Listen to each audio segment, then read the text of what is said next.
Hi, my name is Siddhant and I hope you all are doing good. तो आज का topic होने वाला है, do we really need protein for fat loss.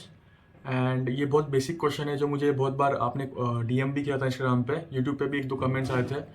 And gym में भी हम जब जाते हैं तो बहुत सारे नए लोग हैं जो बिगनर्स है, जिनको फैट लॉस करना होता है, वो हमेशा ये पूछते हैं कि हमें प्रोटीन की ज़रूरत है क्या, क्या हमें मसल बिल्ड तो करना ही नहीं है तो हम प्रोटीन क्यों कंज्यूम करें। ऐसे बेसिक बेसिक क्वेश्चन होते हैं जो हम आज क्लियर करेंगे। मैं प्रोटीन की बात करूँगा, पहले हम नॉर्मल प्रोटीन की बात करेंगे एंड देन लास्ट में हम डिसाइड करेंगे कि हमको वे प्रोटीन लेना है या नहीं, या फिर नॉर्मल प्रोटीन ही हमारे लिए इनफ है।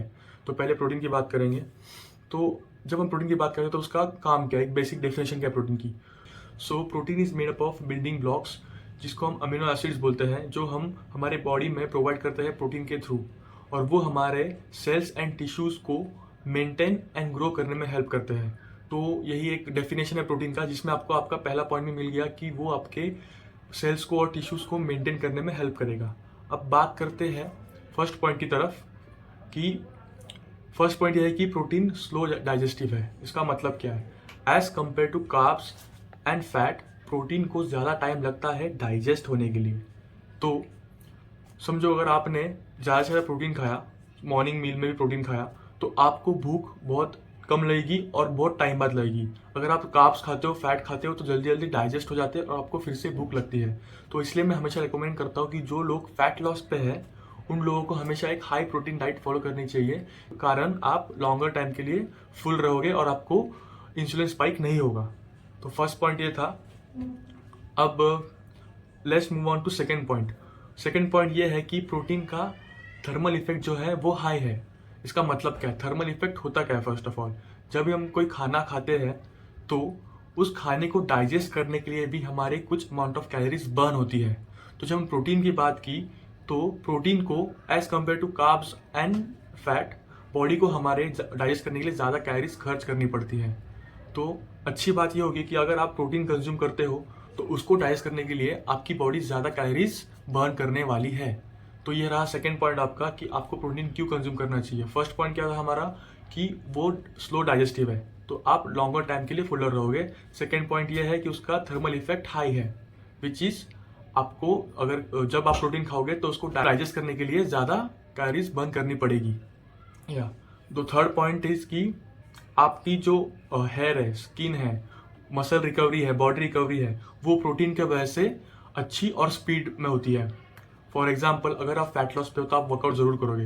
अगर जब वर्कआउट करोगे तो आपकी बॉडी में फटीग रहेगा, पेन रहेगा, बॉडी सोरनेस रहेगी। अगर आप सफिशिएंट अमाउंट अपनी बॉडी को प्रोवाइड करते हो प्रोटीन का, तो उसके कारण आप जल्दी रिकवर करोगे। एंड प्लस पॉइंट यह है कि आपकी स्किन, हेयर और आपके नेल अच्छे से ग्रो करेंगे और स्किन का क्वालिटी बहुत अच्छा रहेगा। फोर्थ पॉइंट यह है कि आपको ये मसल ग्रो करने में हेल्प करेगा। अगर आप फैट लॉस पे हो तो थोड़ा बहुत मसल अगर आप ग्रो करोगे तो आपके लिए ही बेटर है। सिर्फ फैट लॉस करके कुछ मतलब नहीं बनेगा। अगर एक डिसेंट अमाउंट ऑफ मसल आपकी बॉडी में है तो आप थोड़े मस्कुलर लोगे और अपने क्लोथ्स में भी अच्छे लोगे, एक अच्छी पर्सनैलिटी आपकी अच्छी दिख के आएगी। तो ये आपके डाउट्स क्लियर हो गए कि आपको प्रोटीन क्यों कंज्यूम करना चाहिए फैट लॉस पे। अभी बात करते हैं वे प्रोटीन, पाउडर प्रोटीन के बारे में। तो पहले जानते हैं ये बनता कैसा है, कि इसके बहुत मिथ से लोग डरते हैं आज भी प्रोटीन कंज्यूम करने के लिए। अगर आप छोटे बच्चे को देख रहे हैं तो आप अपने मॉम डैड को ये वीडियो शो कर सकते हो कि आप प्रोटीन कंज्यूम क्यों कर सकते हो, इसके क्या बेनिफिट्स है और ये हार्मफुल क्यों नहीं है आपके लिए। बस यही याद रखना है कि अगर आप जो भी ब्रांड बाई करते हो, हमेशा उसकी ऑफिशियल वेबसाइट से बाई करो, तो आपको डुप्लीकेसी का प्रॉब्लम नहीं होगा। कोई डुप्लीकेट प्रोडक्ट आपको प्रोवाइड नहीं करेगा। ऑनलाइन जाओ, अगर आप फॉर एग्जाम्पल आप कोई नॉन ब्रांड जैसे कि मसल ब्लेस, जो बहुत ज़्यादा नोन है इंडिया में, अगर उसका प्रोटीन लेना चाहते हो तो डायरेक्टली ऑनलाइन ऑफिशियल वेबसाइट से बाई कर लो। यहाँ वहाँ से बाई मत करो, हो सकता है चांसेस है कि आपको डुप्लीकेट सप्लीमेंट प्रोवाइड करे आपका प्रोवाइडर।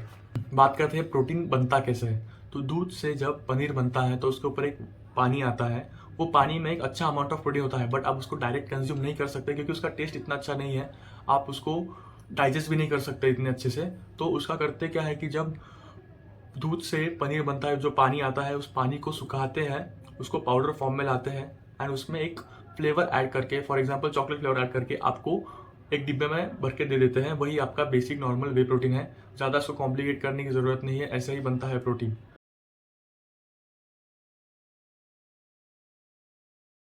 बात करते हैं फैट लॉस वाले लोगों को क्यों वे प्रोटीन कंज्यूम करना चाहिए। देखो, कंज्यूम तो कोई भी कर सकता है, ऐसी कोई प्रॉब्लम नहीं है। वेट गेन वाले भी कर सकते हैं, छोटे बच्चे बूढ़े सब कंज्यूम कर सकते हैं, बट सबको सबसे ज़्यादा नीड किसको है उसकी बात करते हैं। जो फैट लॉस वाले हैं उनको सबसे ज़्यादा वे प्रोटीन की नीड होती है। बताता हूँ क्यों। पहला पॉइंट यह है कि आपके ये कैलोरीज बचाता है। फॉर एग्जाम्पल, अगर आप 100 ग्राम्स ऑफ चिकन खाते हो जिससे आपको 25 ग्राम्स ऑफ प्रोटीन मिल रहा है, पर उसके साथ आपको 200 to 300 कैलोरीज भी मिलती है। बट अगर आप वे प्रोटीन कंज्यूम करते हो तो आपको एक स्कूप में 24 ग्राम ऑफ प्रोटीन मिलेगा। एट द सेम टाइम आपको 120 to 140 ग्राम्स ऑफ कैलोरीज मिलेगी। तो आपकी जो एक्स्ट्रा 200 कैलोरीज या 100 कैलोरीज थी वो आपकी बच गई, तो आपको ये कैलोरी डेफिसिट में रहने में हेल्प करेगा। First point. सेकेंड पॉइंट ये है कि ये एक बहुत कन्वीनियंट है कैरी करने के लिए। अगर आप ट्रैवल करते हो, कहीं घूमने जाते हो, तो आप एक या दो स्कूप अपने शेकर में रख के बाहर ट्रैवल कर सकते हो और कहीं पे भी आप पानी ऐड करके उसको कंज्यूम कर सकते हो, which is good. And again, अगर आप ऑफिस जाते हो, आपके पास मील प्रिपेयर करने का टाइम नहीं है, तो आपके लिए भी बहुत अच्छा है वे प्रोटीन। ऑन द स्पॉट आप 2 मिनट में 25 ग्राम्स ऑफ प्रोटीन कंज्यूम कर सकते हो। अगर आप कॉलेज स्टूडेंट हो, आपके पास टाइम भी है और आप गेनिंग पे हो, तो आपको मील प्रिपेयर करने का टाइम है, आपको प्रोटीन खरीदने की जरूरत नहीं, क्योंकि बहुत एक्सपेंसिव है। First of all college students के लिए बहुत एक्सपेंसिव है अभी तो फिलहाल। जैसे जैसे हर साल उसके प्राइस बढ़ते जा रहे हैं, मुझे नहीं लगता कि अगर आप अच्छे से डाइट नहीं करो तो आपको प्रोटीन लेने की जरूरत नहीं है। वो प्रोटीन के वजह से अपने डाइट में इंक्लूड करो और अपनी डाइट अच्छे से फॉलो करो, क्योंकि कॉलेज स्टूडेंट्स जो बल्किंग पे है उनको घर का खाना और घर का अच्छा क्वालिटी का प्रोटीन खा के ही वो गेन कर सकते हैं। उनको कैलोरीज कुछ बचा ही नहीं है, सरप्लस में ही खाना है ऑलरेडी। एंड सेकेंड, आपके पास टाइम होता है तो आप खुद से मील प्रिपेयर कर सकते हो। अगर आपको अपनी मेंटेनेंस कैलोरीज भी जाननी है तो नीचे डिस्क्रिप्शन में उसकी लिंक ऐड कर दूंगा, मेंटेनेंस कैलोरीज कैलकुलेटर करके। वहाँ पे जाके आप अपनी हाइट, वेट और आप हफ्ते में कितना वर्कआउट करते हो वो वहाँ पे ऐड कर दो। आपको अपनी मेंटेनेंस कैलोरीज पता चल जाएगी एंड उसके हिसाब से आपको कितना सरप्लस खाना है या फिर कितना डेफिसिट खाना है आप देख सकते हो। एंड एक और बात मुझे बतानी है कि ये जो कैलोरीज कैलकुलेट करते हैं या फिर जो कैलोरीज कैलकुलेटर है वो हमेशा एक्यूरेट नहीं होती। फॉर एग्जांपल, अगर आपका मेंटेनेंस कैलोरीज 2000 है बट वो आपको 1800 शो कर रहा है, तो 200 का डिफरेंस आ गया। तो मैं हमेशा बताऊंगा कि एक बार अपना वेट ट्रैक करते रहो, हर हफ्ते में अपना वेट ट्रैक करते रहो। समझो आपको अगर सरप्लस में खाना है और आपको ऑलरेडी उसने 200 कैलोरीज बताई है, 2000 कैलोरीज बताई है, तो समझो आप फिर 2300 खाओगे सरप्लस के लिए, 300 कैलोरी ज़्यादा खाओगे, तो एक्चुअल में आपका 1800 है, तो आप 500 कैलोरी सरप्लस में हो, तो आपका वेट बहुत रैपिड बढ़ेगा। तो हमको ये नहीं चाहिए, तो हम क्या करेंगे, ट्रैक करते रहेंगे। अगर बहुत रैपिड बढ़ रहा है तो आप क्या करोगे, 200 कैलोरी फिर से कम कर दोगे, फिर नोटिस करोगे क्या हो रहा है। क्योंकि हमेशा ये जो कैलकुलेटर है ऑनलाइन है, हम बेस्ट से बेस्ट ऐप जैसे कि माई फिटनेस वो आपको हमेशा एक्यूरेट कैलोरीज प्रोवाइड नहीं करेगा। उसके लिए आपको अपना वेट ट्रैक करना ही हर हफ्ते में, देखना है कि कितना वेट गेन हो रहा है। ट्राई करो कि 0.5 to 0.8 kg के बीच में ही आपका वेट बढ़े हर हफ्ते में, उससे ज़्यादा ना हो। एंड अगर लॉस भी हो रहा है तो उतना ही होना चाहिए, 0.5 to 0.8 के बीच में। अगर बहुत ज़्यादा रैपिड लॉस हो रहा है तो वो भी आपके लिए अच्छा नहीं है, एंड अगर बहुत ज़्यादा गेन भी हो रहा है वो भी ज़्यादा आपके लिए अच्छा नहीं है। दैट्स इट, आज की वीडियो के लिए इतना ही सही। अगर आपको कुछ भी डाउट हो, कुछ भी क्वेश्चन हो, तो आप नीचे कमेंट सेक्शन में उसको लिख सकते हो। And make sure to subscribe, like and comment. Algorithm boost करेगा तो मेरा चैनल ज़्यादा से ज़्यादा लोगों को दिखेगा, आपको पता है। यस, सो मिलते हैं नेक्स्ट वीडियो में, तब तक के लिए बाय बाय।